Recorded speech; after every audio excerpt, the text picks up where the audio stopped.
Hey, what's going on, everybody? This is Chris at Small Circle. Just wanted to give you guys an update before we get into this week's episode.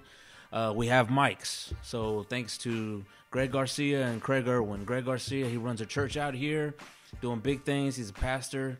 He gave me all the links and everything that I needed to get the mics sounding right and all that. And then Kraig Erwin, the guy you're about to meet on this week's podcast, he came over, did the tweaking and stuff like that and got it sounding right. So we're good there. So next on the agenda is voting. If you didn't vote last week, early voting's done. You got 1 day to do it, and that's March 1st. Okay, so whether you want to change or you don't want to change, you still want to be heard, right? So go out, do your civic duty. You got to go find your poll now. You just can't go up to the Solace Park and cast your vote. You got to find out where you got to go and all that stuff and everything like that, wait in lines and stuff and everything. That's why I told y'all to get it done during early voting. But either way, go get it done, okay? Next on the agenda, Small Circle, we're about to go mobile. These local businesses have agreed to let us go in. We're going to set up whatever. We're going to meet some of the staff. We're going to see how everything is ran and stuff like that and stuff. It's going to be a lot of fun. I can't wait for that. But with that being said, you guys, as always, stay tuned, stay safe, stay solid, and keep your circle small. Hey, what's up, everybody? Just wanted to make this disclaimer real quick before we get into this. Not everything that I say is going to be politically correct, but I don't really give a damn. I can't say that. What's going on, everybody? This is Chris, Small Circle. Just wanted to make this disclaimer real quick before we get started on the podcast. Not everything I say is going to be politically correct. So if I hurt your feelings or if I say something that is offensive to you, I'm sorry that you got your feelings hurt and you need to man up. Nope.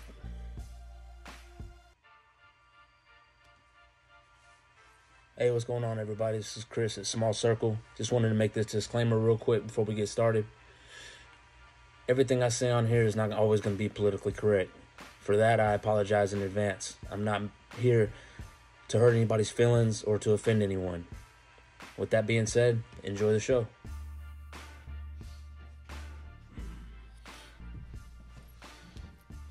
All right, what's going on, everybody? This is Chris at Small Circle. Kraig Erwin with me today. Old New Caney alum. Dude, from old school. 7th, 8th grade, something like that. When did you move from New Caney? 94. Okay, so right before our freshman year, that was would have been going into our freshman year of high school. We flooded out. Okay. Big October so we moved in October of 94.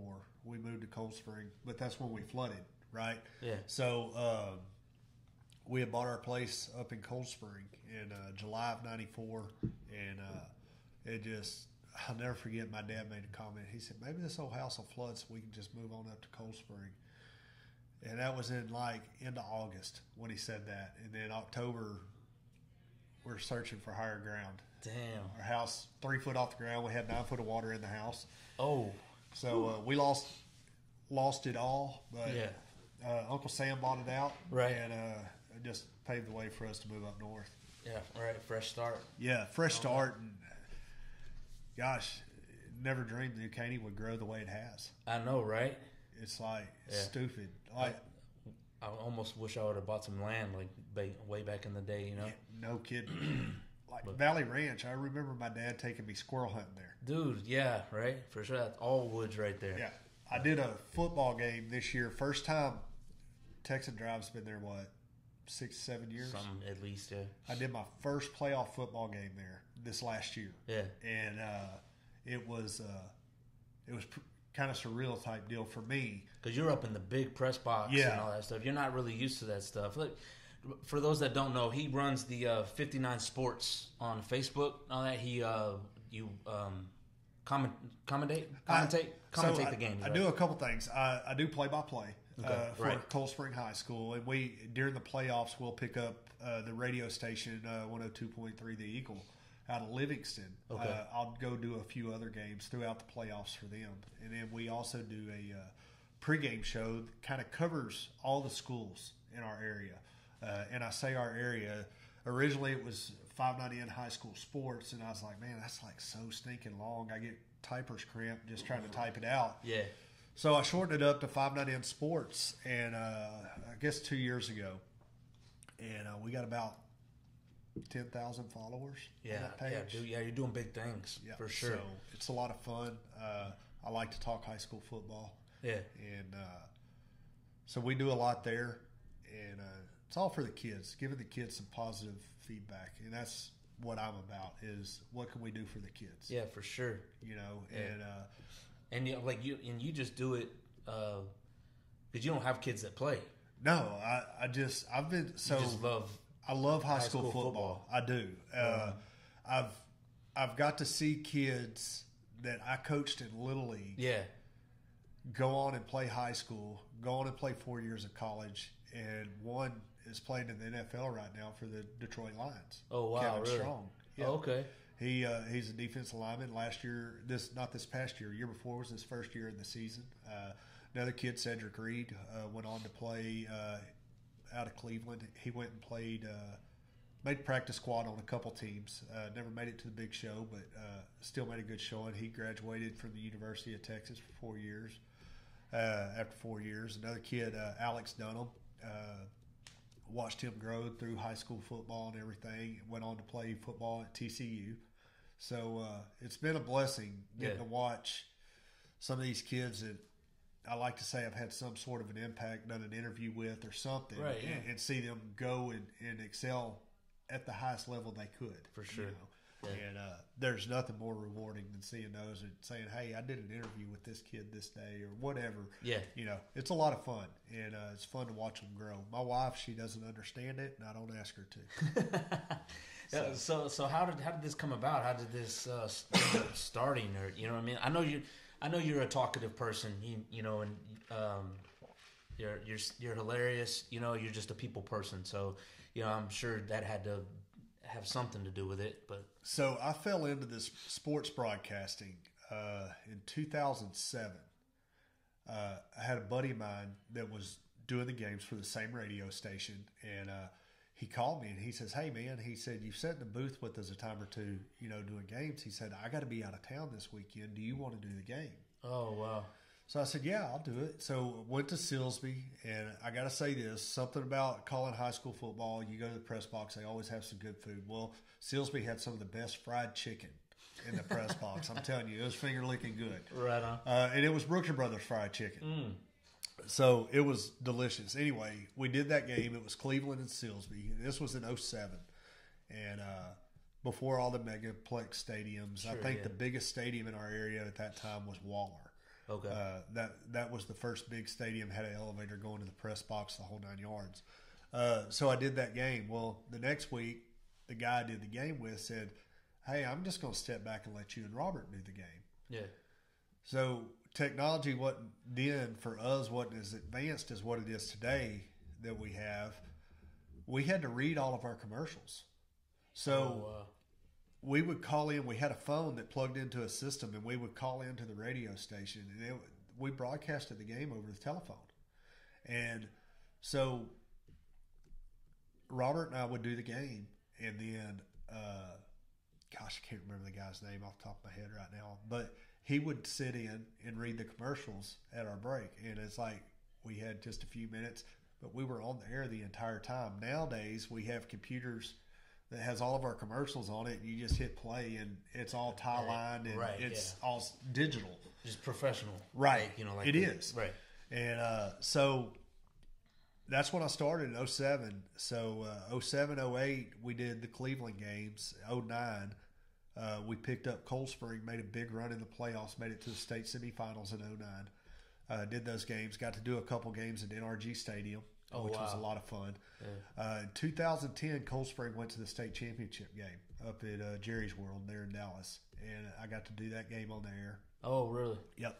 So it's been a journey, and we picked Cold Spring up. The radio station picked Cold Spring up solid after that. And here, what is this, 2021? We just finished. So, yeah, I've been doing 10 years in Cold Spring, 14, 15 years of broadcasting football. And I've been to every stadium from Beltway 8 to Nacogdoches. I've done a football game in every stadium. Wow. So Dival, Corrigan, Livingston, Shepherd, Cleveland, Splendora, now New Caney's. Only one I didn't do was Don Ford. I never did a game at Don Ford Stadium. Right. Yeah. It just the transition. They moved over, and I never did a game at Don Ford. But a lot of fun. I love doing the high school football games. That would have been cool to do a broadcast on the field that you actually played at. Yes, that would have been a blast. I would have enjoyed that. And like I say, this last year was the first time I got to do first game I did at Texan Drive or Randall Reed, whatever it is now. Right. But I think it's Randall Reed now. For some reason, I don't know, sponsorships it's a contract or something, deal whatever. every so many years. Yes, it was Drive Texan, and then now it's Randall Reed now. So, but it's a lot of fun doing the games and seeing those kids play on Friday nights. It's better than watching any game on TV in my book. And I'm guilty during the playoffs if I don't have a game going on, if I'm not doing a game somewhere. A good friend of mine, Christian Doggett, now it's nothing for us to load up in the truck and go catch 2 games in one day during the playoffs. We love high school football and we love bringing it. And that's how my page got started. Was in 2012. There was no coverage in our area, right? And so I opened up my website at the time, and I had a scoreboard on there, and I had an intern working for me, and I had people in all these games texting scores every quarter, and we would update the scoreboard.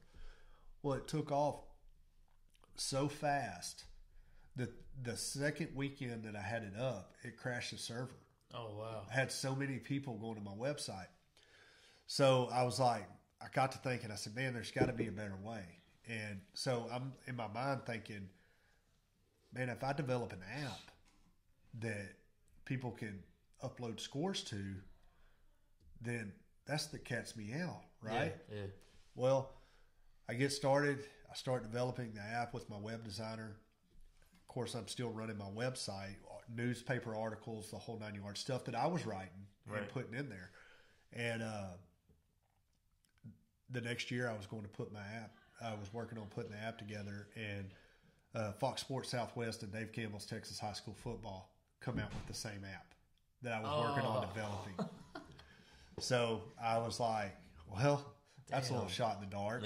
Yeah. A little heartbroken, but I said, you know what? I'll use it as to my advantage. So it helped me keep the website up. But it got to where it was so much, I couldn't do it all myself, and it wasn't bringing in the money that I wanted it to bring in, but I wasn't promoting it to bring in the money. I was so busy just trying to stay up to date and work a real job. It was just too much. So I scaled it back, straight Facebook page. Ended up picking up some photographers that go and shoot games. They sell photos. I don't make any money off of it. It's all about just getting the kids some publicity and memories that the parents can take with them. So it's a lot of fun. It's a blessing, and going and seeing people that their kids are playing and or they have just graduated and said, man, I love being able to look back and look at the memories of, my kid last year in football season, making a catch or doing whatever it may be. And our photographers, y'all go check our page out. They're top notch. Yeah, it's on Facebook, right? Yeah, 59N Sports. Yeah. On Facebook. Go give us a like, give us a share over there. But we cover from really Humble up to Lufkin. Yeah. And then kind of spread out. Caney Creek is about as far west as we go. We'll pick up a little bit of Willis. And then we pick up Huffman, Crosby. Okay. Greg Valk, he shoots for Huffman and Crosby for our page. Yeah. He goes and shoots those games. And then a little bit of Barbers Hill, but not much. I try to stay because that's kind of floating over to the Golden Triangle area. Yeah. And they have a huge following over there. There's a website there. It's setx.com. It's a big sports forum is all it really is. And they do a great job covering down there. And we work together a lot, getting stats and different things. And for my broadcaster, they'll call me and, hey, what's going on over here? What's to look for? And, we just help each other out. It's a tight-knit little group. Yeah, for sure. So small circle, if you will. No, it really is. Yeah. It is. It is small. And some of the people that, you know, we'll share a press box with. Yeah. And you know, the next week, we went and did a game up in Crockett this year, and the Crockett crew was there, and we did our games. Well, we all ended up at Whataburger having dinner after the game, you know, and was talking about how we thought the district that Cold Spring and Crockett are in, how we thought that was going to pan out, you know. Yeah. So we got to sit down and talk about that and talk about the new alignment that came out in February, the first of this month, with the UIL realignments, what we thought was going to happen. And we were all wrong. We thought the UIL was going to go ahead and throw the 7A football out, but they didn't. I think it's going to be the next alignment they bring that out. Oh, really? So, yep. It's going to be interesting.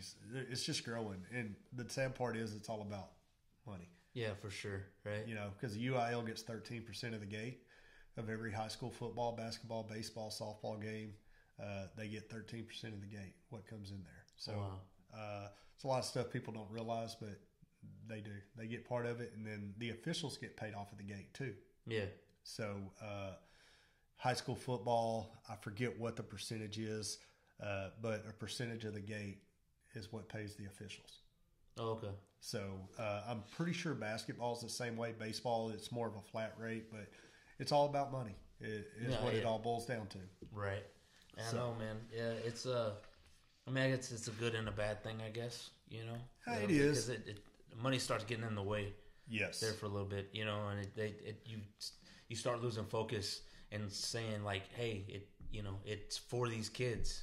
100%. You know what I mean? Yes. Like, screw the money. It's for these kids. Yes. So it's just and we're talking about that the other as day. we get further down on our Right, agenda, exactly. it's really going to for get sure, deep. right? I promise you. Yeah. I promise you. So, yeah, stay tuned for sure. I know we're getting a little off a topic or whatever, but I wanted to touch base on his Facebook page for the 59 Sports and stuff. It's good stuff going on there. I love the pictures. I just saw the basketball pictures. Yep. From Cleveland and North Park, K Park. Yep. Now that's what I keep up with. I'm on Max Preps. Yeah, I'm on there all the time. Whatever, who's where, and all this. Dude, basketball. they do a great job. Max Preps. Yeah, they do. Yeah, like they're mediocre on the football, right? But basketball, they're like spot on. Right, yeah. Basketball and baseball as well. They are spot on with stats, and it's all on what the coaches give them, right? Right. Exactly. As far as emailing them stats and everything else. I was like, somebody's lying because my son's not 6'1". You know There's no way. I mean, your dad's right. Yeah, I think he's like 6'2", 6'3". Yeah, but I mean, he's 5'11". You got to stretch it a little. Right. bit. Yeah. You Right. Stretch They it had like 2. I think they had like 2 inches or something like that. Yeah. On there, but yeah, gives you something to look up to. Yeah. Right. But anyway, so he's got that. We're gonna cover some other things. We're gonna be talking about. You're real big in the Little League out in Cold Spring, right? Yeah. Right. We're going to talk about that, about the parent involvement on that stuff. We're going to we're going to do the Little League versus Select Ball. Yes. We'll get into that a little bit. But anyway, getting back to your broadcasting and stuff. You do the broadcasting. Well, you also broadcast weather. Yeah. Too. Craig Cantori. There he is. Eyewitness News. Yeah, there he is. So he's on Facebook too, correct? Yes, Craig Cantori, Eyewitness News. We've got a Facebook page there. That's Eyewitness News, dude. That's hilarious, bro. So, a funny story. I was like, what started all that? So what started it was back during Hurricane Harvey. Right. Jim Cantori was down in Louisiana. Oh, in the Gulf. I already know where you're going. And he had the Rawlings baseball helmet on, that's right? Yeah. So, me living on Lake Livingston in the subdivision that we were in, I went to my ex-wife's house. We were over there. It was raining. I'd had back surgery and was still off work from that and waiting to go back to work. Anyway, so I told her son, Tegan, I said, hey, you still got one of your old football helmets? He said, yeah. I said, let's go get it. And he said, what are you going to do? And Jim Cantori kept popping up. The old iconic, have his baseball helmet on. So we're right there on this little peninsula coming off there in Cape Royale. Yeah. And the waves are beating up across. It was coming through, bro. It was a strong wind coming in there. And so I did this stupid weather report, and the the amount of shares, I don't forget, it had I know I shared it like 7,000 views. It was hilarious, man. Crazy what it did. And, everybody kept telling me, man, you need to do a page. This is so funny and this and that. And the amount of people that text me and said, where are you at on the coast?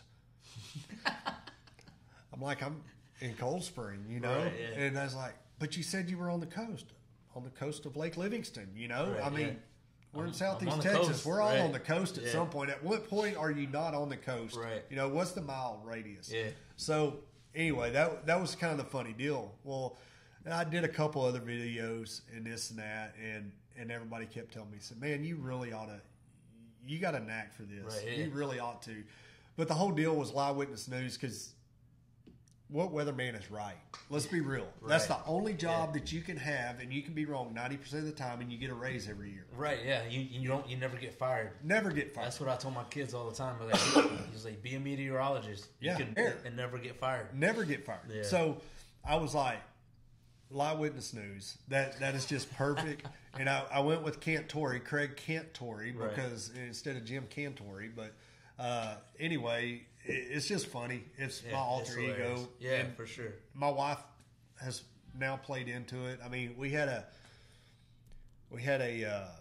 SWAT standoff in Cold Spring several months ago, and I did a video, and I put some stupid hat on and had a sports coat on and did it there in the driveway, and everybody wants to say Cold Springs or Cold Springs, and it's one word, so I made a big deal out of it in San Jacinto County. And it's, at the end of the day, I know you remember when we were kids growing up watching the news, and it was always good stuff, always uplifting, always, you didn't have, now it's like the news is trying to put you into a trance and a depressed state. Yeah, man, you can't find anything good anymore. Nothing. So, if I can do that and I can get a laugh out of people, like the Chick-fil-A video the other day, being closed and the Snowmageddon 2022 here in Southeast Texas. Right.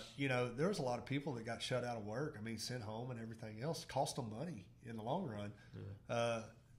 Preparing for this, of course, you don't know until it happens how bad it's going to be or not going to be. But I mean, at 6:30 in the evening and at 37 degrees, I didn't feel like Chick-fil-A really needed to be shut down at that point in time. So, but it took money out of their pocket just like it did their employees. So, but it was funny, and people laugh at it, and they give some shares on it. And you know what? One day, if I make $1 at it, then I've done my job. Right. I was successful, but. My big deal, as long as I can put a smile on people's faces, that's what I'm about. Yeah. So. Yeah, I get that, man. That's pretty cool. But yeah, I'll put a link on there or whatever. Do the whole Facebook deal and stuff and everything. Make sure you get some more views. Oh, most definitely. That'd be a lot of fun. If you can send me those videos, I'll send like clippets or whatever at the beginning. I will. Of this, and all that, whatever. That way, it gets people's attention. I got a couple. Like when I get home, I'll shoot them over to you. Yeah, man. Tonight. Yeah, for sure. That'll work. All right, man. Well, let's dive into the meat and potatoes, I guess, as they say. The reason why you're here, I said, are you on the board over there? I'm the president. Okay, you're the man. You're the Trump over there. Unfortunately, yes. I fell into it, but there's a whole nother story that goes behind it. Mm-hmm. I'll just say I personally uncovered some stuff through our little league, with our little league, and I told my wife, I said, you realize that once I start questioning this and the direction with where things are going, once I start questioning this, I'm going to have to be the one to take it over. Right. And she goes, yeah. And I say, you're on board with this, because if you're not and we're not both committed, then I'm just going to step back. Just let it go. But my conscience wouldn't let me do that. And I was still going to do what I did. She was just going to have to deal with it, Right, yeah. But I asked for permission first. Sure. Right. Should have just asked for forgiveness. Forgiveness, right, yeah.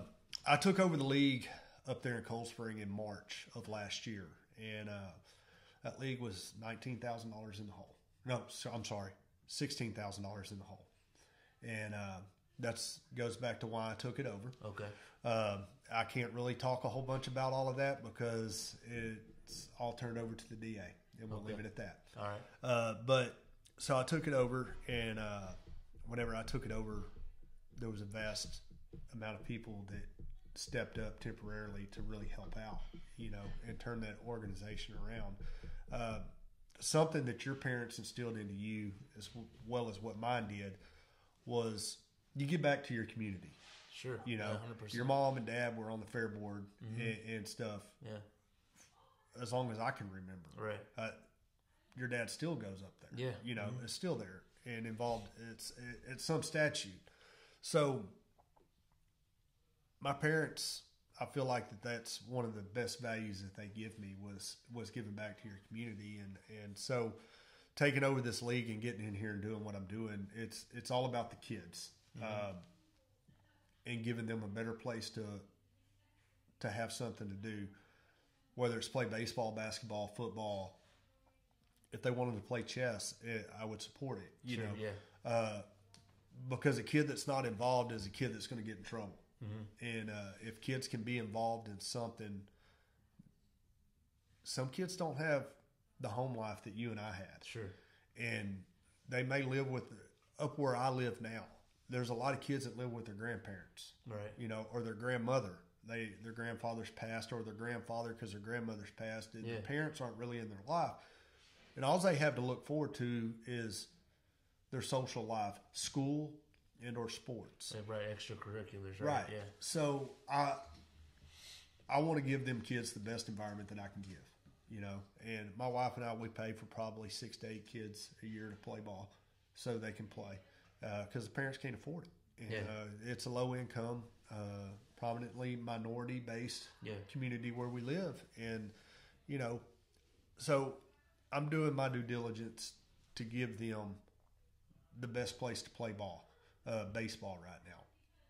And we've completely restructured the ballpark and the way things are run, and I've worked all year long putting stuff in place to where what has happened in the past can't happen again because of the bylaws. Okay. And the way things are supposed to be done.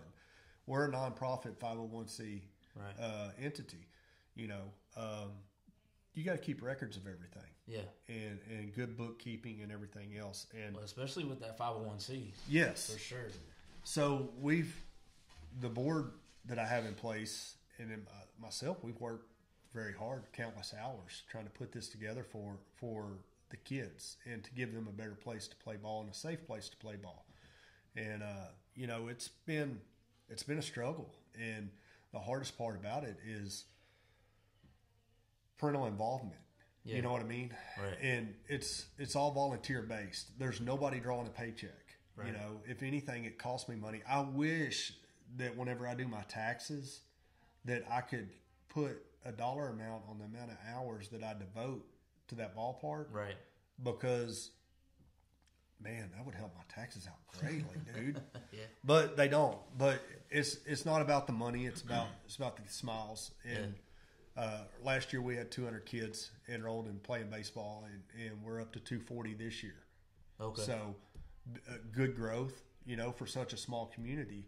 And I'm happy to see it and to build a future for them, because, that's all that some of them, that's all they got.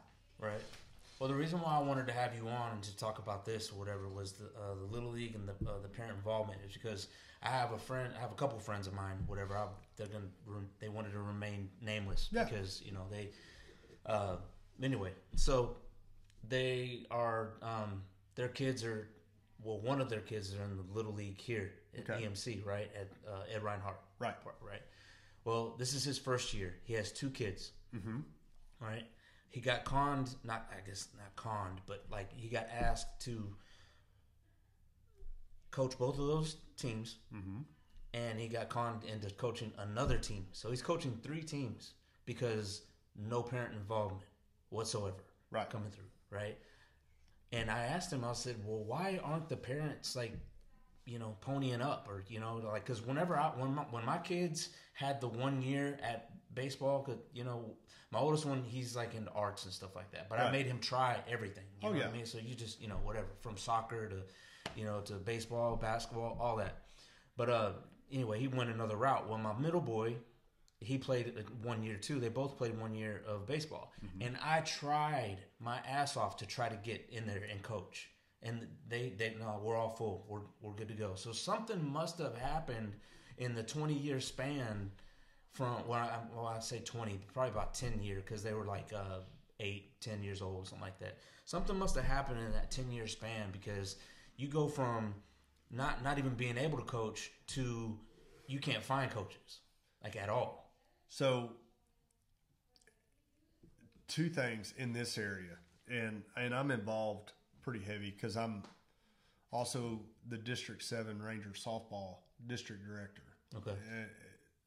For our area. One, in New Caney, when you think back to 10 years ago, we were playing at Old Bull Silas Park. All right. When you and I grew up, you had Lydia Ferris in Oakley Ballpark, right?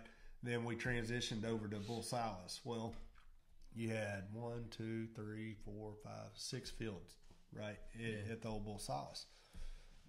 So that kind of capped you on what you could do. Yeah. Well, then Ed Reinhardt got built. Right. That's the biggest thing right there, right? Bigger complex. Yeah. Adjusted to the growth. Now you have so many kids playing, right, that you went from parents being very involved with their kids and coaching and have been in the system. Does that make sense? Yeah. Of coaching, because normally if you coached your kid last year, it's pretty much assumed that you're going to coach the next year and right. so on.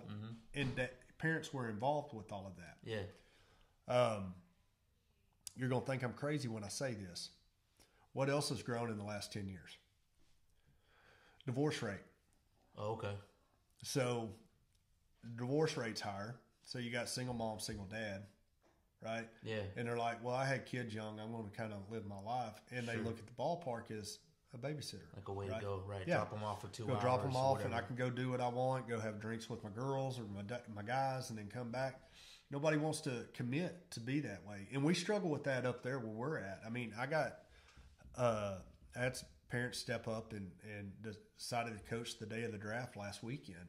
And, that's really the biggest struggle. But yet, that's one side of it. But yet the other side, if you're not in the clique, right? Yeah, right. It's hard to get in that clique. And you get somebody somewhere like EMC that has grown so much. There's a lot of money that rolls through that ballpark. Well, you would think that, right? You would think that, because I've done the math, right? And I don't want to get into it too much, but they're clearing way over 6 figures a year. They have probably, I'm going to guess their numbers are probably 800 to 1,000 kids in their program. Yeah. Because I know Dayton has 800 kids in their program this year. I know for a fact. So EMC is probably running 800 to 1,000. They're double the size of what Dayton is.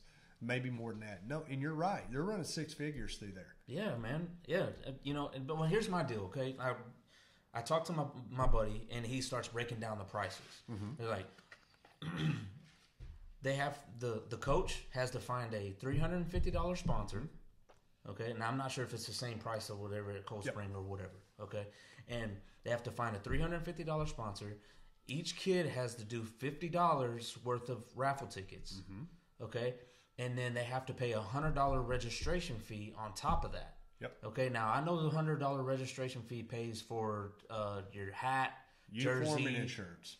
Oh, is it insurance? Yeah. Okay. All right. Okay. I didn't take into effect for the insurance. I'm pretty sure that's pretty expensive. But what does you get?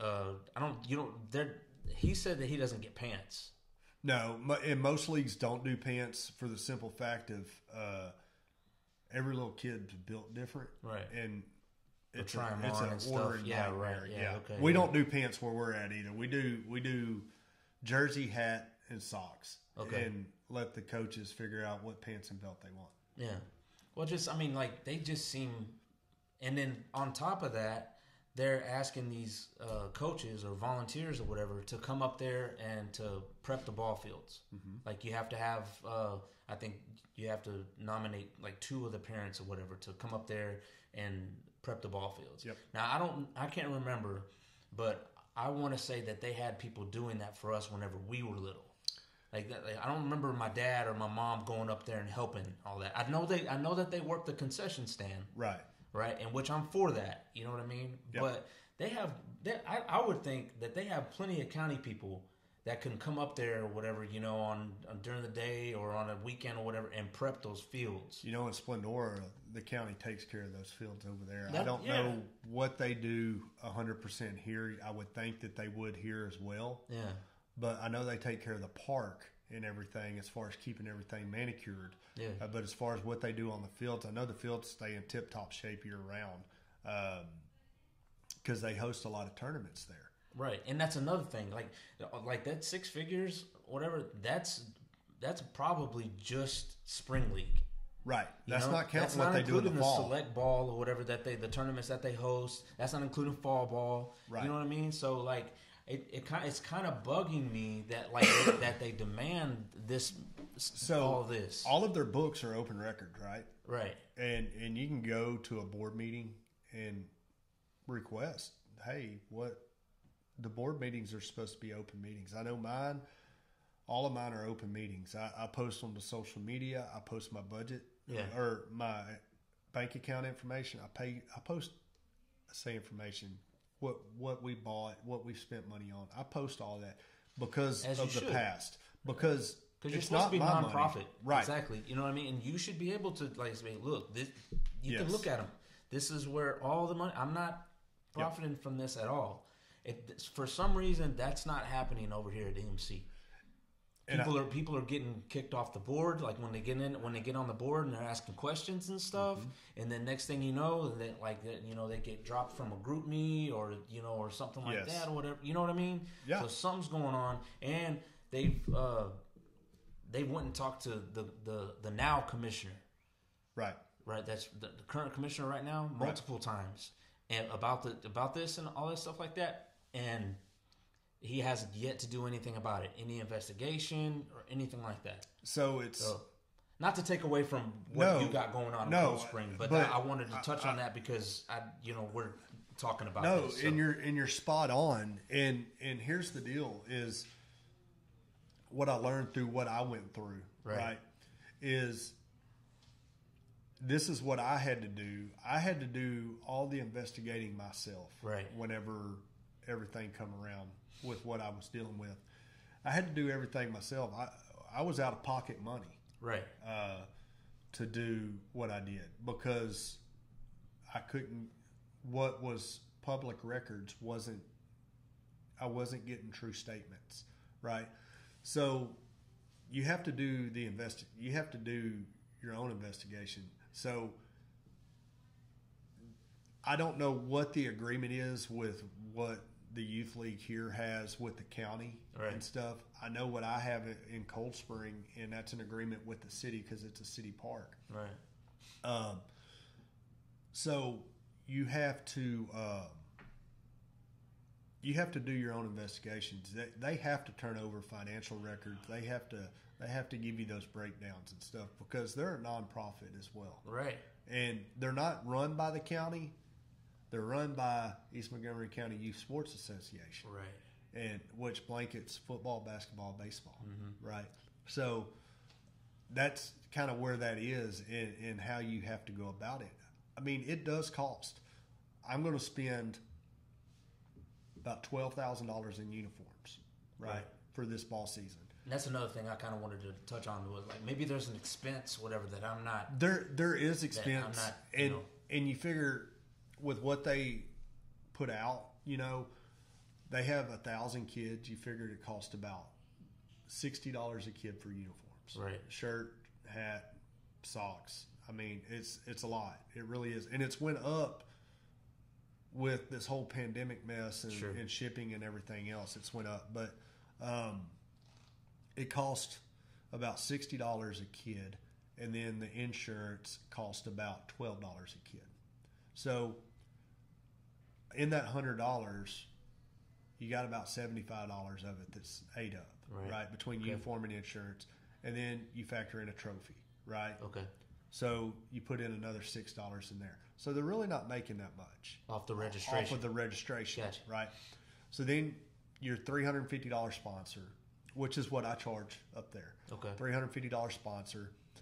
All of that stuff and the variables that we don't know. Who pays the light bill, right? We don't know. I don't know who pays their light bill. The city pays my light bill. So the taxpayers, the county pays the bill. Okay. So you don't have light bills, but you do have umpires that you got to pay. Right. So on average, it's $40 an umpire. Okay. That's just a rough estimate. You pay about $40 an umpire, but you have your concession stand going, and you're making money there. So it's a revolving door, right, financially. Yeah. Right. I know where I'm at. My concession stand each night covers all the umpires, and I put about $250 a night in the bank. Okay. So that's what I do, or what my league does. So here, you probably times that by 2, really and truly, each night. So there's a lot of money there. And what I don't know, and some of your contacts may be able to tell you, does the league pay for their all-star uniforms? Yeah, I don't know. So, like where we're at, I'm trying to get there, right? I feel like that the kids should be rewarded for making all-stars, and the league buy their uniforms. Right, not paying more money. Right, not parents having to dig out of pocket and everything else. So I'm pushing to get ourselves set up financially to where the league pays for the uniforms, and you're not having to bust your tail doing fundraisers. What is this money going towards, right? So I'm working on a deal this year. All of my sponsor money, I'm keeping track of what I bring in, and what I'm trying to do is set aside my sponsor money for all-star uniforms this year. Okay. And trying to lay a foundation for the people coming in behind me to say, hey, this worked. Sure. Let's stay here. We do. Each coach brings a brisket. Okay. Before opening day, and I got a guy that cooks them, and we sell chopped beef sandwiches and some brisket nachos and stuff like that out of the concession stand. It all brings money back in, right? But on the flip side to it, we're a very small town. We don't have a county that maintains our field. We don't have a city that maintains our field. We do it all ourselves, right? So we do all of the improvements to the fields ourselves. We're out there working weekends, and to get that, it's hard to get help doing that. There's like the same 5 people that show up every time to work, right? And we get burnt out. We really do. I'm sure, yeah. I wish I knew what it would take to get parents to step up and help, just a little bit, you know. Right. This year I did something. I changed it to Cold Spring Red, Cold Spring Black, Cold Spring Gray. Those are the 3 colors, 3 team names. Okay. 2 reasons. One, to go with Major League uniforms, it costs like $11 more, $12 more a uniform. Or we could go, y'all can pick whatever team color, team name you want, and we'll have the uniforms made. Well, you're still looking at the same cost or more, because now you got graphic design in there, right, that you got to pay for. So I said, this is what we're going to do. And I had some people gripe about it. I said, next year, why don't you step up and you handle all the uniforms for 25 teams and let me know how that works for you. Right, yeah. I work a full-time job just like everybody else on the board. Come help. Yeah. Come help. That's all I ask. I want one person to say, hey, what can I do to help out? Yeah. And I keep telling my board members and the people that are helping, I said, we got to change the culture. I said, we change the culture, everybody will fall underneath. And I said, you're under good leadership as a whole. I said, it's going to come, and I hope I'm right. Yeah, I really do. I think you got a good setup over there. You know what I mean? I know you personally. You're an honest guy, an honest dude, solid dude. I wouldn't have you on the show if you weren't. Most definitely. So you definitely got some things, but I honestly think that there needs to be some form of investigation at EMC here, man, because like I said, they're run by the county, which, I mean, look, I invite anybody from the EMC board or the president or whatever to come sit down and explain to me, being like, hey man, you got to stop what you're doing, whatever, this is what, all this, whatever. I'm just one of those odd birds that, like, I hope that I'm wrong. Yeah. You know what I mean? Because I'd like to see the good in people, and I really hope that, it's not like that, but I feel like something needs to be done because, I'm tired of the rarity being the norm. Yes. You know what I mean? Yep. Chivalry, and the manners and all that from the kids and stuff like that. You know what I mean? I'm just tired of people just, being like, that's just the way it is now. Right. You know what I mean? It's not the new normal. No, let's go back to what's really normal. Right. You know what I mean? So I'm trying to make the rarity the norm, and I'm trying to get, this baseball thing and make it affordable for these kids and stuff, because like and we'll touch on it a little bit. Like a friend of mine, whatever, he was like telling my other friend, he was like, well, why don't you just go select ball if you like that, whatever. I'm like, bro, if it's anything like me, whenever I was younger, I couldn't play ball for shit. Like, there's no way I was gonna make a select team. You know what I'm saying? Like, I'm like true story. There's like girls that got picked over me in like pickup games and stuff. Yeah. You know what I mean? Like, I was that horrible. But one thing about it, you had the number one shoes that were going. You did have the shoes. Yeah, I always looked fresh. That's for sure. Yeah, you did. Right, but so like for some that that's all these kids have is Little League. Yep. You know what I mean? And basketball's ran a little bit differently. Shout out to Glenn Bryant and his whole family. His son runs it now. Solid family, solid dude. He's like kind of like you. He has like, look, you want to know where this money goes? It's here. All this is where this goes. This is where this goes. Yes. I don't know if you played basketball whenever we were little. Oh, yeah. You went through the EMC thing. Oh, yeah. Played over at Adley Casey. Yeah, there you go. Yeah. I was like, Miss Ford was heading it up then. Yeah, so it's just, I went through it. It's just to, keep me out of trouble, keep the kids, something to do, social skills, all that. You know what I mean? So, and I think they bumped it up from $80 to $100 registration, which, I mean, it's inflation, you know what I mean, and all that stuff. I understand that. But it's, you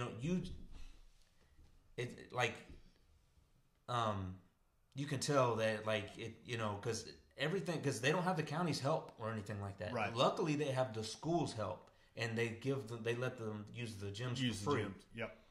And that's how come it's so cheap. And I would think that it's the same way with the county, because the county owns those ballparks. Right. So they, that would be the only thing that I could possibly think of is if the EMCU Sports Association, if they have to pay a yearly lease on those fields. Right. Which I don't know. No, it's a good question. It's a good topic, and right. I'll tell you, Ty Trout, would be a good person to talk to on that. Yeah, because he was very involved with that Little League baseball. Was on the board. Right. Just a few short years ago. Tyler's a freshman in college now. Yeah, his son and my son, they played. My oldest one, the first year that he played, they played against each other. I see Ty up there all the time or whatever. Yeah. So he was there whenever, like, I was actually trying to be a coach. Right. You know what I mean? They're like, "No, we're all good." And then now, like I said, something happened. Maybe I do need to talk to him, because something had happened from then to now, man. Because like you said, you can't find anybody to, no volunteers. No, it's hard. Volunteers are hard. Right. But I mean, I kind of see what my buddy's saying, because they're asking a lot out of them. Yes. You know what I mean? I said, just one of the things that he touched on is, like, you have to get somebody to do the concessions, right? Yep. If you don't have anybody to do the concessions, they take a win away from your record. Right. Right? Which, I mean, I kind of see both sides, right? Back whenever we were playing, my mom always did the concessions. Right. And then and I kind of told him that, I'm kind of playing devil's advocate here on both sides. You know what I mean? And he's like, well, they're wanting us to, do the scoreboard too. I'm like, okay, well, that's understandable. I remember whenever I was playing, my dad would do the scoreboard, or one parent would do the scoreboard. Yep. So I was like, I kind of see that, and then he started talking about volunteering to do the work on the fields. And I'm like, okay, well, I don't remember volunteers doing that. I remember maybe the coaches doing that, and maybe and something. And at my part, it's the home team. It's that coach's job to get the field ready for the game that night. Right. That's kind of the park rules. Home team gets the field ready. Visiting team at the end of the night picks up the trash. Okay. Not just coaches, the whole team. Right. Yeah. Coach's job to get the field ready. Visiting team, you pick up the trash. I've always preached to my kids, clean the dugout out before you walk out. Pick up all your trash. I make sure there's trash cans by each dugout. That way it can get put in there. Parents are really the trashy ones because they're the ones that leave their trash sitting all over the bleachers and stuff. Yeah. How hard is it to pick up your empty nacho tray and there's trash cans on each end of the bleachers and put it in there? But no, it's easier just to leave it there. Yeah.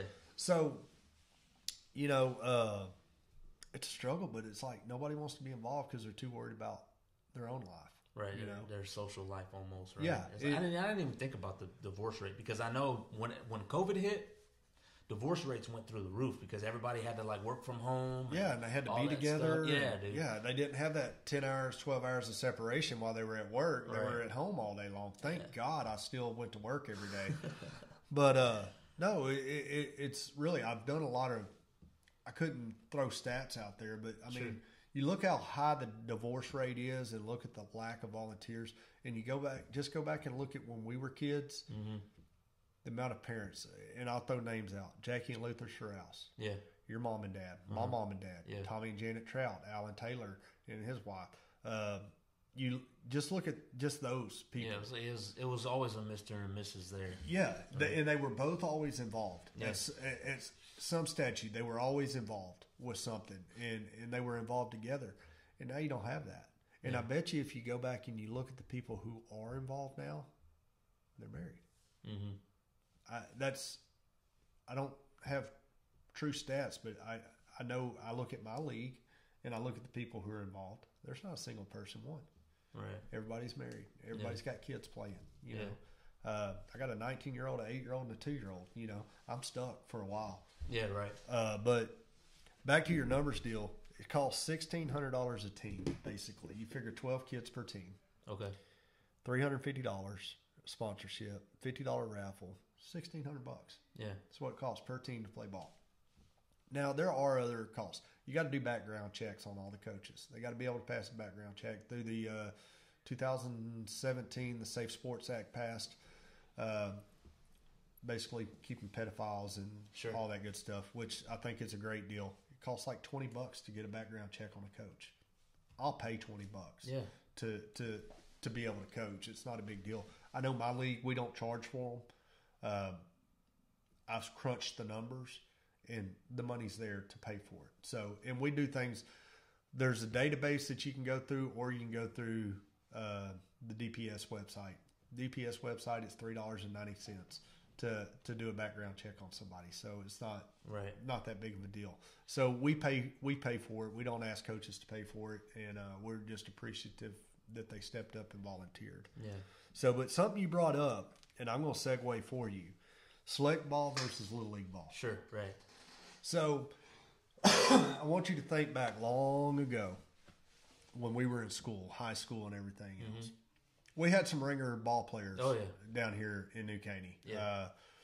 One went on to play for the Reds and the White Sox and Arizona and Nationals, retired. right, Retired and living the good life. Yeah. And gives a lot back himself. The other one, it's kind of funny because they're not partners but work together. Scott Lucas. Yeah. When they were playing ball in high school and stuff, it was a true select ball. Right. You know what I mean? There's some guys up in Cold Spring, Travis Dean, Mark Love, Eddie Ellerser, all in the same grade as us, but they played true select ball. Select ball used to be the elite in your area. And let's be real, in 25 years, there was one elite that come out of the New Caney Splendora area on the baseball side. Right. And that was Adam. Right? Yeah. Cleveland, you had Brian Lott, He went on to play minor league ball. Bo Hamilton went on to play minor league ball. Yeah. They're a little bit older than us, but they played select ball, but it was elite select ball, right? Up there, Travis, Mark. Travis won 2 JUCO titles at San Jack. Mark drafted after his first year of college, went and played for the Pirates. Eddie, he's still a logger. But my point to it is select ball used to be that, select. Right. You pick the elite. Select ball is the biggest money-making sport that's out there. Yeah, 100%. Right? Yeah. And there's so many parents out there that want to have that statue. My son plays select ball or my daughter plays select ball. And guess what? If you can write a check, your kid can play select ball. It's on there, yeah. No, it doesn't matter how good they are. They can play select ball. And I tick a lot of people off when I say this, but it's the truth. Do I think it makes them better? Yeah, it does. Because they're challenged a little bit more. Because they're going to go play against higher the all-star teams. Right. Yeah. You know what I mean? So select ball is really hurting league ball. It really is. And all of it has to do with the thought of my kid is going to go play Major League Baseball. Right. And if you don't try, you never know. But very, very small percentage go on to play college ball, and an even smaller percentage goes on to play minor league baseball, and even smaller to go play in the major leagues. Yeah. You got to be a special kid. Well, then we're going to get college paid for. Well, a parent spends on average of $15,000 a year on select baseball. Mm-hmm. By the time you pay your club fees, travel expenses, and everything, gear, lessons, $15,000 at 8 years old. You started 9 years old. You started played 9, 10, 11, 12, 13, 14. Oh, you're in high school now. Oh, we're still going to play. Yeah. You realize that it costs on average $25,000 a semester to go to college? Yeah. On average. How many semesters you could have paid for with the amount of money you forked over into select ball just so you can say my kid played select ball? Right. And it's killing Little League Baseball. It really is. It's hurting it. And it's doing two things. One, these parents are starting these kids at such a young age playing select ball. By the time they get to high school, they're burnt out. Yeah. They're burnt out. I've seen it too many times. And it's not just baseball, basketball, football as well. Yeah, I see the basketball side of it for sure. So by the time they get to high school, they're burnt out. They don't want to play, you know. And you're killing the school, right? Mm-hmm. And you know, I'm pro rec league. I'm not opposed to select baseball, but I believe that select baseball ought to be for them 13, 14-year-olds that are right there on that urge, fixing to go to high school, that really have a love for the game and truly understand the game. I think that's where it's at. But select ball is not select ball anymore. Select ball is if you have the money, big rec league. Yeah, basically. Yeah. It's a high-dollar rec league is all it is. Yeah. And, you know, and they're paying $500-$600 to go play in a tournament to win a $4 ring. Yeah. You know, that's all they're getting out of the deal. At least playing league ball, you get a $6 trophy. And you still have your weekends. Yeah, right. You know, you lose 2 to 3 days a week playing select ball. You lose 2 to 3 days a week going to practice or lessons. And then you roll into, you're playing a tournament, 2 games on Saturday, which we know the first one's going to be at 8 or 9 o'clock in the morning, and the second one's going to be at 2 o'clock in the afternoon. You don't have time to do anything else because you're 2.5 hours away, and then you turn around and show up Sunday morning to start playing bracket play, and then your day's shot. You don't. Right. I mean, there's no family time in there, and that's another thing. It takes away from the family time. I'm not anti-select ball. I'm just anti-select ball at a young age. Yeah. You know, I'm a firm believer that there are those kids that really have that urge. Justin Francis. Yeah. His oldest son has played select ball since he was 10. Great ball player. Mm-hmm. Great ball player. He's in high school. He's a senior this year, you know. Played select ball his whole life. He don't know what he's going to do when he doesn't have any college scholarships, you know, sitting there waiting on him. A talented ball player. but he's undersized. Yeah. He's 5'8" and $130. You know, he's just a beanpole. Great kid, but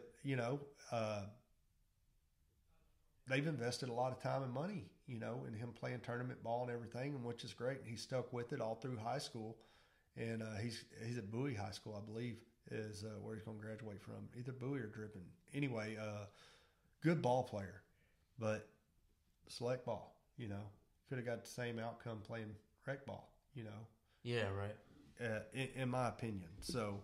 No, I get what you're saying. For sure, it would save on a lot of money for sure if they just did away with select ball and have it back like whenever we were playing. Right. You know what I mean? Just all that.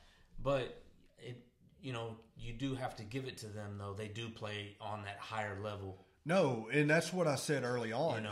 Those kids do get better because they are playing at a higher level. Right. And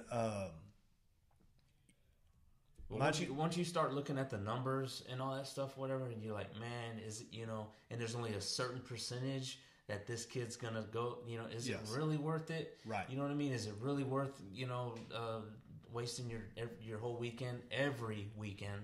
Right. And I get Scrap Yards over in the Woodlands. They host a tournament every weekend. Right. You know what they bring in a weekend? I wouldn't even.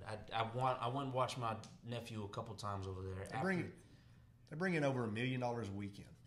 I bet. Over $1 million a weekend. And the only reason I know this is we were, a good friend of mine was looking at putting in a softball complex on 99 out towards Huffman. Yeah. And just to play tournament ball, turf fields, the whole 9 yards. Anyway, he sat down with them and looked at the books. On a slow weekend, $1 million. I believe it because they charge the park and just everything.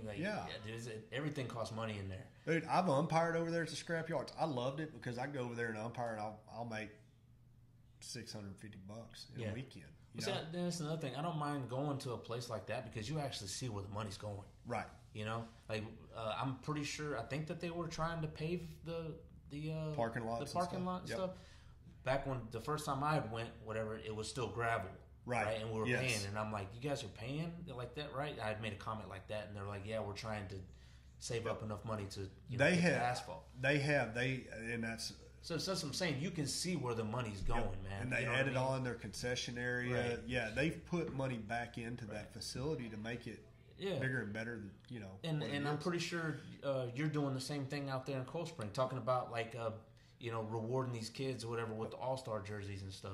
Trying to give them a little bit of an incentive. Yes. I don't see that, or I'm not hearing that happen over here at EMC. No, and I agree with you. So, and to go with EMC, they host 2 to 3 tournaments, All-Star tournaments, not select ball, All-Star tournaments. They host 2 to 3 of them a year. Every year. Here they'll host a couple, probably 2 or 3 district tournaments, and then 2 state tournaments. Is what they host here. I can pull it up actually. What they're going to have this year. Yes, I don't. Yes, I mean I don't know, but I mean that's getting off topic. The point of this whole deal or whatever is like what can be done to try to get these parents to volunteer out here. Or not necessarily out. I mean, obviously here too. I believe whatever, but out there too. I believe being an open book, being very transparent about where things are going and what things are doing. People have a hard time being involved if they suspect something shady's going on. Yeah. Mm-hmm. And that's been my goal since I took over in Cold Spring. Is I'm going to be transparent to everybody. You may not like what I got to say or what I got to show you, but it's going to be the truth. Well, I say it's the truth, right? So I'm very transparent with it, and transparency is key. You got to be an open book. Would never speculate somebody's padding their pocket or anything like that, but money's going somewhere, or they got a huge bank account, right? And they shouldn't. And I don't know if they're a registered nonprofit organization. Well, they have a 501c. Okay, so then they are. Right. So you're only allowed to have so much money. You got to put money back into, right? Right. So I don't know if that's money going back to the county. You know what I mean? Yeah.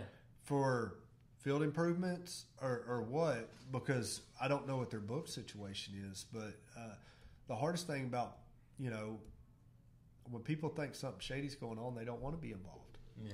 And I've been digging hard to try to find the answer, what it is to get more people involved.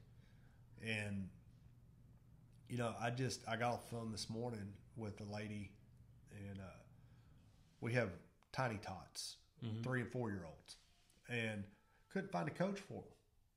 Nobody wants to step up and coach. And I'm like, God, who wouldn't want to herd cats, Right. Because that's basically what 3 and 4 year olds are, is herding cats. And I had this lady, they didn't want to do it because they got another kid, and they was like, it's going to take away. And I was like, look, I said, if I can work it to where the practices, workout, games, Right. so on and so forth. And she's like, if you can do that, then I'll do it. I mean, here I am. I'm having to barter with these people to get them to coach. Right. And so they committed, and I'm grateful for it. But you wouldn't think you'd have to barter. You shouldn't have to do that, right? Yeah. And it's like you're saying, there's 10, 12 kids on a team. Yeah. You think somebody would be one like, out of 12. I'll coach, no problem. You know what I mean? I'll do this. You figure 12 kids, that's 24 parents. Mm-hmm. Out of them 24, you get one. And somebody. I don't know if it's a part of society that they weren't raised to step up and be a leader and take that initiative. My motto has always been coaching. I've been coaching for 21 years. Is if I can impact one kid positively a year, then my season was successful. And I now have kids that I coached that are coaching their kids and see me in Walmart or Academy or something other. Hey, coach, you remember you showed us this drill? Yeah, bud, I do. Man, I'm teaching my 8-year-olds this. Right. And I'm like, that's success right there. Yeah, and it makes my heart smile. Right, and man. why? That's a question for all of y'all. We want it in the comments on Facebook. Yeah. Tell us what y'all think would be. What would turn the table to get more involvement? Because trust me, I'm digging hard. I mean, all but saying, "Hey, I'll give you $10 a game to coach or whatever." Yeah.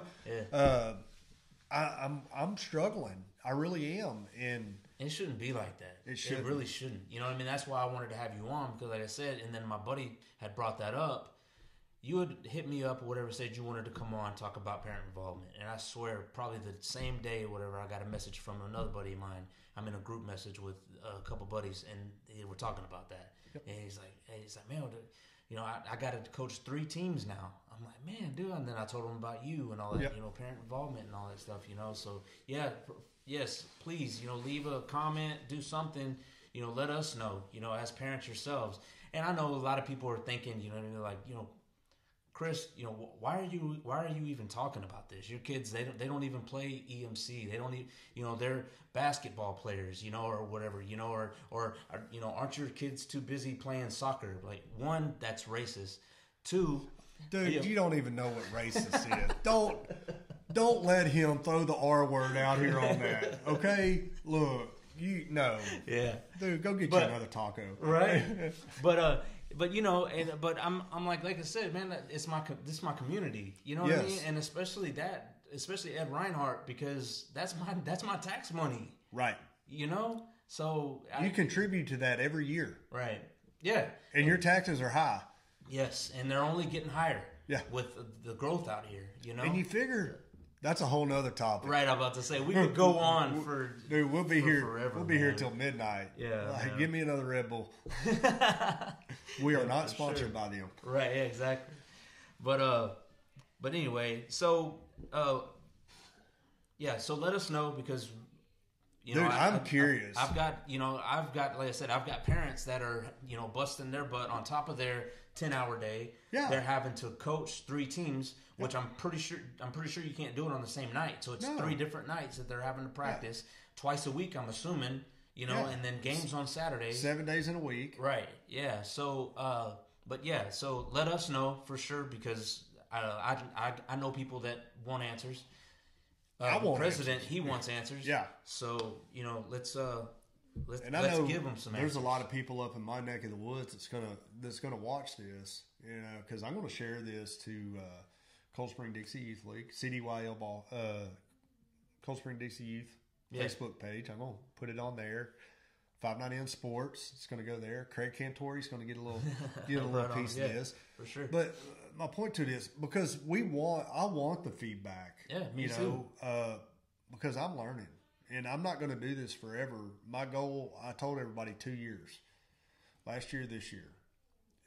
There's more going on in Cold Spring at the ballpark that goes on to more work that I've done for the Little League. My day starts 4:45 when I get up in the morning. Checking emails, getting ready to roll, getting dressed, letting dogs out, all that stuff. Whole way to work, I'm making phone calls, ballpark stuff, right? Yeah. Trying to get things rolling. I'm at work, working all day. Phone rings nonstop, all day long, especially right now, all day long. Get off work, phone's ringing the whole way home. Then at 4 o'clock, 4:02, the wife calls. I shut everybody off. It's me and her. And I've got to where I just silence my phone at night because I just have enough. I mean, I put in 8 physical hours at work, plus my hour drive in, my hour drive home. Yeah. And that's not counting the hours prior to me leaving and the hours of me getting home. You know, I put in 16, 18 hours a day, between work and taking care of ballpark stuff. One of the things we're doing, our bathrooms in Cold Spring, non-ADA accessible. They're a shithole, to be honest. Right. They've been there for 20 years, and nothing's been done to upgrade, clean, keep up. Well, the city claims that it's a city park and that's city assets. So I asked the city, I said, what are y'all going to do about these bathrooms not being ADA accessible? What are you talking about? Not ADA accessible. Yeah. Which is, they're pretty smart, but they were just dumb enough to not realize that they were built some time back, that they don't fall under the code. Right, the code anymore, right? Right. Yeah. So, but I played it to my advantage, and I've been working countless hours with the city. In June, the end of June, we're breaking ground on new bathrooms and concession stand, and the city's building is fixing to spend about $500,000 on the kids. Yeah. So that's part of the growth. And one of the biggest gripes that parents have is all this money that comes in there. Where does it go? What are y'all doing? We don't ever see any improvements. Well, first and foremost, before I took over, I know where the money was going. Right. Now, we started the season $16,000 in the hole last year. When we finished the season, we had $7,000 in the bank. I'm not a rocket scientist, but that's around a $22,000 flip. Right. That run through little bitty old podunk Cold Spring. Right. We did 20,000 in registration this year. 240 kids is what we had registered. So 236, I think, was the actual number. But my point to it is we're growing. Yeah. And we're building a better future for our kids. And that's what it's about. It's about the kids. 100%. It ain't about me. It ain't about Chris. Right. I like to tell my story because it's about the kids. Yeah, that's 100%. And it seems like it's going away from that. I'm like, out here. Not. Yes. It's more commercial here. It probably, right, exactly. Way more commercial here. And it probably was on a business sense before you took it over. Yes. Out there. You know what I mean? And it seems like it's gone way to that side, the business aspect. Like it's run like a business now. Like my friend said, it seems to be run like a business now rather than for the kids. A youth sports league. Right. And there has to be a happy medium there. You have to run it like a business. Sure. Right? Yeah. The accountability and everything, you're held accountable at work with everything you do. Yeah. No different than what I am. So we go through and we have to run it like a business because there has to be a profit there, right? Yeah. You can't keep running something and keep going in the hole because you're never going to dig yourself out. So you got to make a profit, and it's great to make a profit, but you got to invest back. Right. You got to put back into the kids. And that's the question mark, right? That's the elephant in the room with EMC. Right. Where's it going back to? Right. And what are they doing? The fields look the same. Right. The lights are there. I mean, they got the best of the best. I mean, what are they going to do? Start maybe putting turf down or something? Yeah. I don't know, but so there's a lot there. I mean, there's a lot of questions, and like I said, it's all public records. Yeah. If you went to a board meeting and was on the agenda and or was able to comment on the open comments, you could request that. Yeah. And they have to provide it. Right. They have to. It's good questions. I could show you everything where I'm at. Yeah. Of course, we're on a quarter scale to what EMC is, but it's. I'm with you 100%. Yeah. And when you and I started talking about this last week, kind of texting back and forth and stuff, it had my mind going. Yeah, man. I don't know. I don't get it, man. I don't understand. But I'm about to see how serious my friend really is and how far he wants to take it, because like you're right, they can go up to those board meetings. They can't, and that's a big problem too. Everybody wants to complain, but nobody wants to do anything about it. Nobody wants to speak up. Right, and that's another thing, because they don't want to be the lone wolf or the one that, all that, whatever, that becomes the outcast or, right. Or something or like that. If I say something, then I'm going to have to do something about it. Exactly. I was in that boat, right? Yeah. And I took the plunge. Mm-hmm. I had to. Yeah. But I had to because it was my money that I didn't know where it was going. Yeah. It was, I probably, and it doesn't sound like much, but a minimum of $1,000 a year that I give to that ballpark, just financially, what I give. It's probably $1,000 at least. And I want to know where that $1,000 went. What is it going towards? Heck, I know this year my wife and I, we paid for 4 kids to play this year, and that's, I'm okay with that because I know them kids are going to be out there playing ball. And guess what? I knew whenever the mom signed them up, 2 of the kids, I knew she wasn't going to be able to pay for them. Right. She was wanting to pay $15 a week or something. No, don't worry about it. I got you. Right, yeah. So, and just leave it at that. And I normally don't even say that. Right. And I don't know, that might be going on a little bit over here as well, too. You know what I mean? I don't know. That's what I'm saying. I'd like to get somebody over here on, and on that side being like, hey, man, I understand your concern and all that stuff and everything like that, whatever, but this is where, the money's going and all that, whatever, or this is an open book or whatever, or something like that. But I've personally known people that have like either been on the board and tried to look at the books or tried to do the books, and once they start asking questions, they're like, all of a sudden they like get caught, they get cut out of group me messages and all this stuff. It's like there's three common people: the president, vice president, treasurer. Right. Yeah. So, but anyway, man, it's neither here nor there. You wrap this up, man. We're going on like almost an hour and a half. Oh, really? Yeah. Time flies when you're having fun. I'm telling you, man. But so anyway, what's you got anything in the works? Or are you just waiting on football season? Man. Well, baseball's about to take off right now. Yeah, right? Baseball's full swing. So we got baseball season. Our opening day in Cold Spring is March 12th. We're gonna get started opening ceremonies. We have a big opening ceremony deal. It starts at 9 that morning.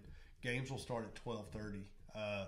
We do on our opening day. We announce all the teams, who they play for, coaches, kids, kind of give them that big deal.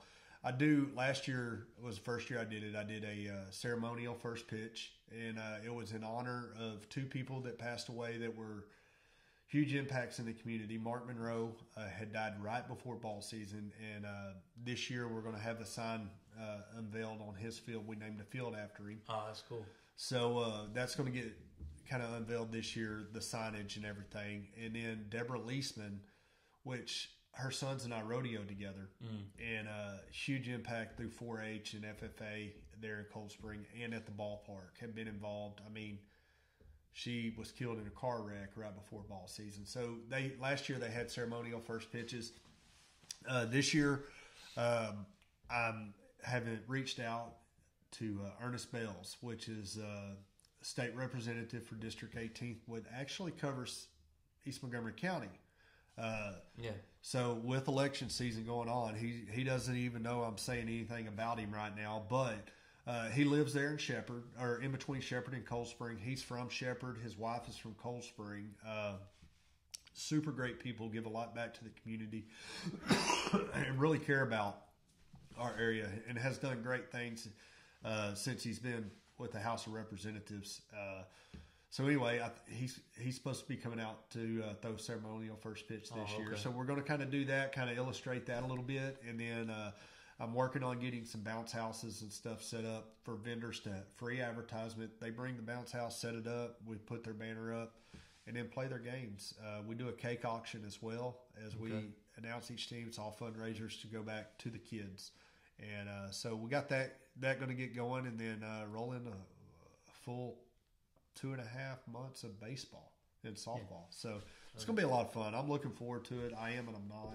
But right. Because, I mean, like March, the spawn hits, bass fishing, and I like to fish a lot. Right, yeah. So, matter of fact, I'm Thursday, Friday, Saturday, Sunday, I'll be on Lake Conroe fishing a tournament. So, right on. But between baseball and then get through that, you got 2 months of All-Stars, so you finish up in June and July. Take the second half of July, 1st of August off, and football season hits. Yeah. So new districts come out through for high school football, so it's going to be interesting. Different look for a lot of schools. New Caney jumping up to 6A. So Cleveland jumps to 6A. Yeah. I knew it was going to happen. They need to do a lot of work over there. They need to build another school. Yeah, they're so overpopulated. Yeah. Well, New Caney too. Well, the new one's opening up next year. They got a new school that's right down the road. Whatever, right? It's for West Fork or whatever. Right. Stuff. But like that's zoned for Porter. Right. I'm talking about New Caney High School. Like it's still in the same shape as whenever. Oh yeah. Same pool, same everything. Right. Yeah. That's what I'm saying. Like seems like they need just a whole new face. But I wonder, do they have room? You know what I mean? In that New Caney area, that area's grown so much. It's like, where do you expand? They're almost landlocked because you got the MSED building and the library right in front of it on 59, and then you have 494 on the back side of it. Right. I'm not really sure who owns the sides and all that stuff like that. But you're right. They're kind of they can only go up. Right. So go up, and then on top of that, where else are you going to build that doesn't flood? Mm-hmm. Yeah, a lot of logistics in there, but they're still building subdivisions. Right. Yeah, yeah, for sure. So, but no, we got a lot of stuff. Stay tuned. My 590 Sports. We, especially during football season, doing our pregame shows. We do some Facebook Live stuff. I do my halftime shows, Facebook Live, update scores all over the place. So, and it's pretty good commentary. My buddy Christian Doggett sits in with me. We have a lot of fun. We crack jokes. Yeah. It's, I sat through a couple of them.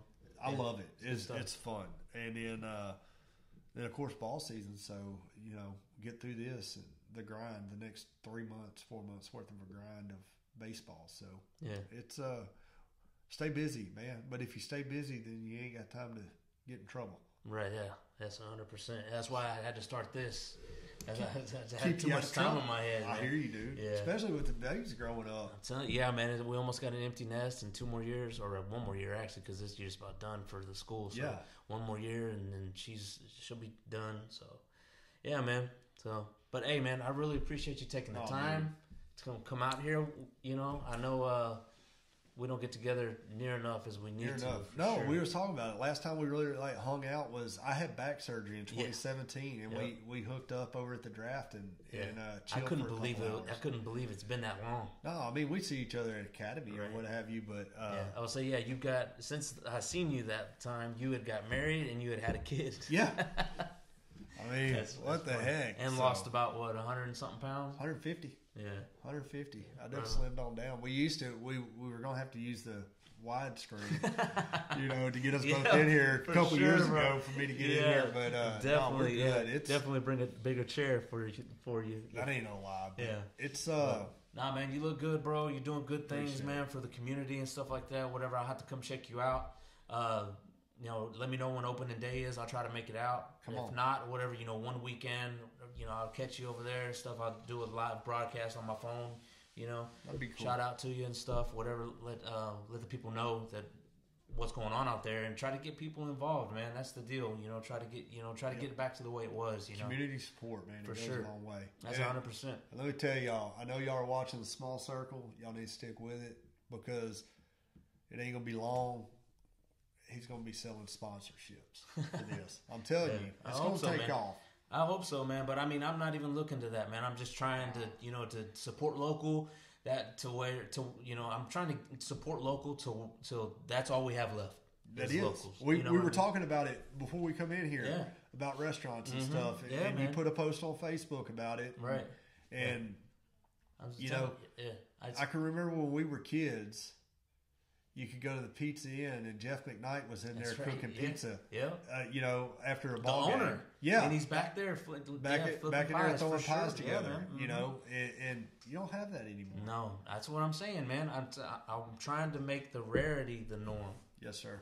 Move to Cold Spring. We still got locally owned. We don't have no franchise. We can't even get a Sonic up there. Come on. Yeah, I hear you. All right, man. Hey, well, like I said, man, I really appreciate you coming through. I appreciate you having all that me. Stuff. I know I'm gonna have you on again because I know we got millions of other topics that we can talk about for sure. So, check him out, Kraig Erwin, 59N Sports. Yep. Facebook, all that. I'll leave a link and all that stuff like that. But till then, stay tuned, stay safe, stay solid, keep your circle small. Y'all have a good night.